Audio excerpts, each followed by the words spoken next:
Sometimes life doesn't go as planned, but that doesn't mean it can't still be beautiful. There's something magical about watching snow fall from inside a warm house. It feels like living inside a snow globe. But this wasn't just any snowfall. By Saturday evening this past weekend, it was projected to be one of the biggest snowfalls in recent years, and all the reports said to stay home because roads weren't safe. And that meant canceling our plans for the family day-long weekend. We had been looking forward to a road trip to spend time visiting with family. One daughter had Monday off school, the other took extra time off work to make our visit work. But now, with the roads in rough shape, there was no way we could make the trip. We were all pretty disappointed, but I didn't want the whole weekend to feel like a loss. So while I was outside shoveling on Sunday, I thought we could still plan to make some good memories at home on Monday for Family Day. Maybe we could have a snow play day, sledding, making snow angels, building a fort together. It wasn't the weekend we'd planned, but we could make the best of it and create some fun memories together. My focus this year is very much on exploring and creating opportunities for more fun, so I was feeling good about this plan. Then, Sunday morning came, and with it, even more snow. But this time, the plow had finally made it to our driveway, which was good news because we would have an even bigger pile of snow to work with for our fort. But the plow had also pushed all that heavy, packed snow right up to the steps of our porch.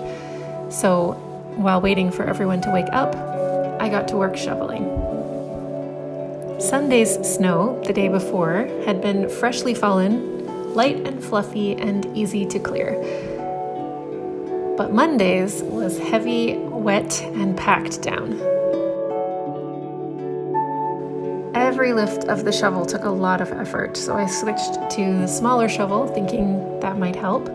But despite that, by the time I finished just a small area, my back was really feeling it. I could tell I had pushed too hard, so I went inside, stretched on my yoga mat, and hoped to loosen it up. When the time came to build the fort, I knew my back wasn't up for it, and I'd likely pay for it later, probably for days if I pushed it any further, so I had to sit this one out. I was disappointed. My husband had even gotten out our sleds, but here I was, sprawled out on my bed inside while everyone else played outside. After a while, I decided to step outside, not to build, just to be there and watch them work and laugh and play together. I took a few photos, and before I knew it, I was having fun too. It wasn't the way I had planned it, but I was still part of the moment. I was still there, still making a memory, and sometimes that's enough. And I think that's the lesson in this. Sometimes we set expectations for how fun should look, and then life surprises us. Life is full of moments like this. We make plans, we imagine how things will go, and sometimes it just doesn't work out. A trip gets canceled, an unexpected obstacle shows up. We feel left out, and it's okay to feel that disappointment. But sometimes when we let go of what we expected, we find something good waiting for us anyway. And when my back feels better, you can bet I'll be out there in that fort with them.